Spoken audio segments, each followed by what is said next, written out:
Bismillahirrahmanirrahim. Assalamualaikum warahmatullahi wabarakatuh. Halo semuanya, perkenalkan nama saya Dwi Nur Cahyani Hilala dari jurusan Ilmu Hukum dan Kemasyarakatan, Program Studi Pendidikan Pancasila dan Kewarganegaraan.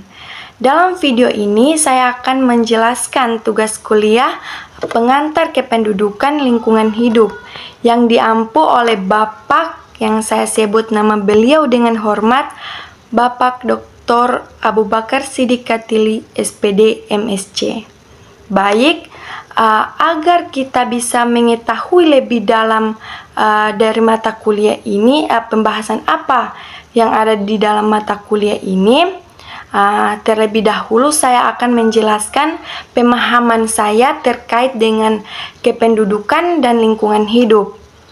Nah, kependudukan ini sudah tidak terdengar asing lagi. Kependudukan sering dikenal dengan istilah demografi. Ini merupakan gabungan dua kata yang berasal dari bahasa Yunani, yaitu demos yang berarti rakyat atau penduduk, dan graphein yang berarti tulisan atau gambaran. Nah, jadi demografi berarti setiap tulisan mengenai rakyat atau kependudukan manusia. Nah, analisis atau kajian kependudukan tersebut dapat merujuk pada masyarakat secara keseluruhan ya, atau kelompok tertentu yang didasarkan kriteria seperti pendidikan, kewarganegaraan, agama. Nah, demografi ini merupakan studi ilmiah tentang penduduk, terutama berkaitan dengan fertilitas, mortalitas, dan mobilitas. Nah, inilah yang harus kita ketahui. Apa sih itu fertilitas, mortalitas, dan mobilitas? Nah, oke, kita akan bahas yang pertama, yaitu fertilitas. Dalam konteks ini, atau dalam konteks demografi, mengacu pada tingkat kelahiran yang terjadi dalam suatu populasi atau sekumpulan individu yang hidup di suatu wilayah tertentu dan mereka saling berinteraksi. Nah, dan yang kedua yaitu mortalitas. Mortalitas ini menunjukkan jumlah atau tingkat kematian dalam suatu populasi selama periode waktu tertentu. Nah, dan yang terakhir yaitu mobilitas. Yang ketiga ya, yaitu pergerakan penduduk dari suatu tempat ke tempat lainnya, baik itu secara permanen maupun sementara. Contoh lain mobilitas ini misalnya perpindahan penduduk dari desa ke kota untuk mencari suatu pekerjaan, atau bisa disebut sebagai urbanisasi ya. Nah, ketiga aspek ini saling berkaitan dalam menentukan dinamika dan pertumbuhan dalam suatu wilayah ya teman-teman. Nah, next, apa sih sebenarnya lingkungan hidup itu? Nah, ini kita akan bahas selanjutnya teman-teman. Nah, lingkungan hidup terbagi menjadi dua kata, yang tentunya yang pertama lingkungan dan yang kedua hidup. Nah, menurut pemahaman yang saya ketahui, lingkungan adalah tempat di mana makhluk hidup berinteraksi, berkembang, dan beradaptasi. Nah, lingkungan ini dapat mempengaruhi keberlanjutan kehidupan makhluk hidup karena menyediakan sumber daya yang diperlukan untuk bertahan hidup ya teman-teman, seperti udara, air, tanah, serta makanan. Nah, lingkungan ini memberikan kondisi yang dapat mendukung kelangsungan hidup juga. Nah, lingkungan terbagi atas 3 unsur. Ada lingkungan abiotik atau bisa disebut dengan lingkungan fisik, seperti cahaya matahari, mineral, suhu udara, dan tanah. Ada juga yang namanya lingkungan biotik, yaitu semua organisme yang hidup atau semua organisme itu hidup yang ada di sekitar makhluk hidup begitu. Seperti hewan, mikroorganisme. Ini mikroorganisme ini semacam makhluk hidup yang berukuran sangat kecil sehingga tidak bisa dilihat dengan mata telanjang, dan ini perlu diamati menggunakan mikroskop. Nah, dan yang terakhir yaitu manusia. Nah, organisme-organisme ini saling berinteraksi dalam ekosistem ya teman-teman. Nah, selanjutnya ada yang namanya lingkungan sosial. Lingkungan sosial dan budaya. Aspek sosial dari lingkungan seperti manusia, budaya, norma, kebiasaan, serta kebijakan yang ada dalam masyarakat. Nah, sedangkan kata hidup, kata yang kedua ya, merujuk pada kondisi makhluk hidup yang memiliki kemampuan untuk tumbuh, berkembang biak, beradaptasi, dan menjalani proses metabolisme. Nah, kehidupan ini tergantung pada keberadaan lingkungan, karena sumber daya alam yang disediakan lingkungan sangat penting untuk kelangsungan hidup makhluk hidup, begitu teman-teman. Nah, dalam konteks ini hidup tidak hanya terbatas pada manusia, tetapi mencakup semua jenis makhluk hidup seperti hewan, tumbuhan, mikroorganisme, dan sebagainya. Nah, maka keberlanjutan hidup sangat dipengaruhi oleh kondisi lingkungan teman-teman, baik itu dalam hal ketersediaan sumber daya alam maupun dalam hal keberlanjutan ekosistem. Nah, secara keseluruhan lingkungan hidup mempunyai dua kata yang saling berbeda, lingkungan dan hidup. Dua kata ini juga memiliki makna yang berbeda pula teman-teman, seperti apa yang saya sudah jelaskan tadi ya. Nah, namun kedua kata tersebut saling berkaitan atau saling berhubungan. Nah, lingkungan dan hidup ini saling bergantung satu sama lain teman-teman. Nah, makhluk hidup memerlukan lingkungan untuk menyediakan sumber daya vital yang dibutuhkan untuk bertahan hidup, seperti oksigen, air, makanan, dan tempat tinggal begitu. Yang perlu kita ketahui di sisi lain yaitu lingkungan dipengaruhi oleh aktivitas hidup makhluk hidup, terutama manusia yang memiliki dampak signifikan terhadap lingkungan teman-teman, baik itu secara positif maupun negatif. Baik, selain itu lingkungan hidup juga dapat diartikan sebagai keadaan sekitar atau kondisi sekitar. Mengapa sih lingkungan hidup diartikan sebagai keadaan sekitar atau kondisi sekitar? Nah, ini karena mencakup segala sesuatu yang berada di sekeliling makhluk hidup dan memiliki pengaruh langsung maupun tidak langsung terhadap keberadaannya, teman-teman. Baik dalam bentuk fisik, biologis, sosial, maupun budaya.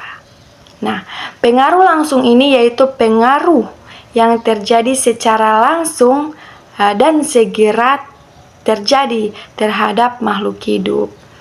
Nah, ini merupakan jenis pengaruh yang langsung terasa atau langsung dialami oleh makhluk hidup, organisme, atau bisa disebut manusia. Nah, salah satu contoh dari pengaruh langsung terhadap makhluk hidup ini, yang pertama contohnya yaitu kondisi iklim. Nah, seperti sekarang ini musim dingin yang sangat dingin, musim panas yang sangat panas. Nah, hal tersebut dapat langsung mempengaruhi kemampuan makhluk hidup untuk bertahan hidup tentunya teman-teman. Nah, ada juga pencemaran. Nah, jika lingkungan tercemar, misalnya polusi udara atau air, tentunya makhluk hidup juga akan terpapar pencemaran ini, karena makhluk hidup ini berada di suatu lingkungan yang tercemar. Nah, dan ini makhluk hidup ini akan langsung mengalami dampaknya seperti gangguan pernapasan. Ini akibatnya karena polusi udara. Nah, ada juga pengaruh tidak langsung, yaitu pengaruh yang terjadi secara tidak langsung tentunya. Nah, ini seringkali melalui beberapa perantara atau akibat dari perubahan lain di lingkungan, teman-teman. Meskipun tidak terlihat secara langsung, pengaruh ini tetap dapat berdampak besar terhadap kelangsungan hidup organisme. Ini yang perlu kita ketahui ya. Contohnya perubahan sosial dan ekonomi, yaitu penerapan suatu kebijakan atau perubahan sosial, seperti perubahan dalam penggunaan lahan misalnya. Nah, contohnya seperti konversi hutan jadi lahan pertanian. Meskipun tidak dapat mengenai spesiesnya, tetapi dapat mengubah habitat alami dan mempengaruhi ekosistem. Nah, karena hutan yang tadinya alami kemudian diubah menjadi penggunaan lahan, seperti pertanian, pemukiman, atau area industri. Nah, ini akan menyebabkan hilangnya keanekaragaman hayati dan beberapa spesies pun akan punah karena mereka ini telah kehilangan tempat tinggal dan sumber makanannya.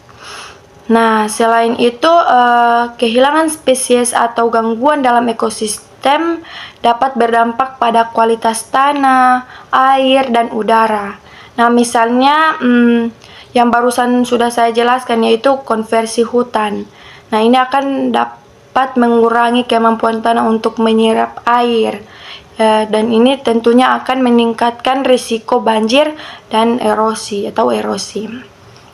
Nah, dari penjelasan tersebut bisa kita ketahui bahwa kependudukan dan lingkungan hidup saling berkaitan dan berinteraksi antara pertumbuhan jumlah penduduk dan kondisi lingkungan hidup sangat erat. Nah, dengan meningkatnya jumlah penduduk, kebutuhan akan sumber daya alam juga akan meningkat, yang seringkali berujung pada eksploitasi sumber daya yang berlebihan atau secara berlebihan. Nah, hal inilah yang dapat menyebabkan kerusakan lingkungan yang serius tentunya, seperti polusi, degradasi lahan, dan perubahan iklim. Nah, seperti halnya di kota-kota besar yang berkembang pesat saat ini ya, dan sering mengalami masalah polusi udara, sampah yang bertumpukan, dan kekurangan air bersih. Dan ini disebabkan oleh meningkatnya populasi dan jumlah penduduk yang semakin meningkat, dan kurangnya pengelolaan lingkungan yang baik, dan juga kurangnya kesadaran sebagai organisme atau manusia dalam menjaga kebersihan lingkungan dan tidak membuang sampah sembarangan. Nah, sekarang ini kita sering menghadapi masalah kependudukan dan lingkungan hidup. Nah, dalam pembicaraan masalah kependudukan dan lingkungan hidup, ada dua masalah yang besar yang terjadi, yaitu adanya penduduk dan lingkungan hidup. Dua ini ya. Nah, jadi antara penduduk dan lingkungan hidup itu berbeda, namun keduanya ini mempunyai hubungan yang sangat-sangat erat, teman-teman. Nah, penduduk itu memerlukan lingkungan untuk itu tentunya ya. Nah, sedangkan lingkungan membutuhkan penduduk untuk pengelolaannya. Nah, jadi kependudukan itu sendiri semakin hari semakin meningkat. Dengan demikian, penduduk itu akan semakin bertambah tentunya dan semakin padat ya. Nah, kepadatan penduduk itu sendiri paling banyak disebabkan oleh tingkat kelahiran yang tidak terkendali. Nah, di pihak lain, dunia itu cenderung tetap ya.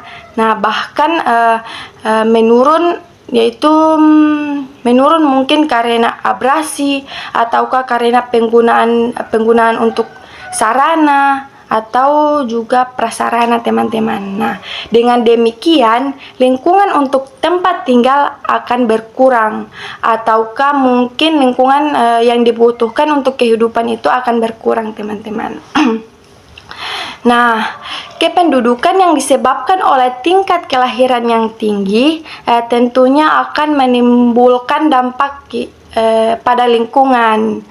Nah, jadi kependudukan dan lingkungan itu bersifat timbal balik dan sering ketergantungan begitu. Sedangkan kependudukan itu sendiri karena adanya tingkat kelahiran yang tinggi tentunya. Kebutuhan hidupnya juga akan lebih tinggi loh. Nah, kebutuhan hidup itu tentunya kita semua itu bersumber dari alam. Semuanya bersumber dari lingkungan. Nah, tingginya kebutuhan hidup ini tentunya akan mempengaruhi kualitas lingkungan itu sendiri, seperti kebutuhan akan pangan, ataukah kebutuhan primer, ataukah kebutuhan sekunder maupun kebutuhan tersier. Nah, dengan demikian semua kebutuhan itu berasal dari lingkungan. Nah, dengan demikianlah akan berpengaruhlah terhadap lingkungan. Dan itu akan menimbulkan kerusakan hutan akibat perampasan hutan terus-menerus. Dan di samping itu untuk tempat tinggal juga, untuk mata pencaharian misalnya, dan contohnya di daerah Sumatera maupun Kalimantan yang terkenal dengan hutannya yang sangat lebat itu, lambat laut akan habis jika itu dipergunakan untuk lahan pertanian ataukah lahan perkebunan, ataukah juga dipergunakan untuk tempat tinggal. Nah, dengan demikianlah timbullah kerusakan hutan. Nah, kerusakan hutan itu kalau secara menyeluruh tentu akan berdampak pada pemanasan global. Karena hutan itu sendiri memberikan kesejukan kepada kita, memberikan oksigen kepada kita sehingga kita hidup merasa lebih nyaman. Nah, dengan adanya perampasan hutan ini tentunya akan menimbulkan pemanasan global secara menyeluruh di dunia atau di seluruh dunia. Nah, begitu juga dampaknya terhadap lapisan ozon semakin hari semakin menipis. Nah, di samping itu dampak yang lain dari kebutuhan hidup yang meningkat dan dampak lain dari kepadatan penduduk yang meningkat tentunya akan menimbulkan pencemaran lingkungan. Nah, masalah kependudukan yang kita rasakan sekarang ternyata sudah muncul setelah Perang Dunia Kedua. Tinggal bagaimana caranya kita mengendalikan jumlah penduduk, atau bagaimana adanya kepadatan penduduk sehingga tidak mengganggu lingkungan. Nah, ide-ide inilah sudah muncul setelah Perang Dunia Kedua. Nah, itu sudah muncul bagaimana meningkatkan kualitas lingkungan akibat meningkatnya kepadatan penduduk. Jadi artinya kepadatan penduduk itu tanpa mengurangi kerusakan lingkungan. Begitu ya teman-teman. Nah, jadi dalam masalah kependudukan dan lingkungan hidup yang berdampak atau masalah kependudukan dan lingkungan hidup yang berdampak buruk bagi kehidupan makhluk hidup, maka diperlukan pelestarian alam, yaitu perlu adanya kita sebagai manusia menanamkan prinsip sikap hormat terhadap alam. Dan ini tidak hanya untuk sekelompok orang saja, tetapi bagi setiap individu. Nah, selain itu untuk pelestarian alam, kita pribadi harus memiliki rasa tanggung jawab terhadap lingkungan dan memiliki rasa peduli terhadap lingkungan. Misalnya, ada sampah yang berserakan maupun jumlahnya itu sedikit atau sampahnya itu sekecil apapun itu, tetap harus dipungut dan dibuang ke tempat sampah. Dan hidup sederhana dan selaras dengan alam itu juga termasuk sebagai pelestarian alam. Misalnya kita ini adalah seseorang yang punya kelebihan ekonomi, tetapi kita tidak seenaknya menggunakan air yang kita bayar ini secara berlebihan. Nah, kita menggunakan air tersebut apa adanya atau secukupnya saja. Karena semakin kita membuang-buang air, misalnya kita membayar air itu, kita memakainya secara berlimpah atau membuang-buang air yang banyak itu. Nah, kemudian pada suatu hari nanti akan ada masanya kita akan mengalami krisis air. Nah, pelestarian alam ini sangat tergantung dari cara pandang diri kita atau diri seseorang, diri kita pribadi terhadap alam. Nah, ada yang cara pandang ekosentrisme, yaitu merasakan bahwa kedudukan manusia itu sebagai jejaring bagi kehidupan. Jika ada timbal balik, jadi kalau alam terganggu, kita pun akan terganggu. Maka berusahalah untuk memelihara alam dengan baik dan menghormati alam dengan baik serta peduli terhadap alam.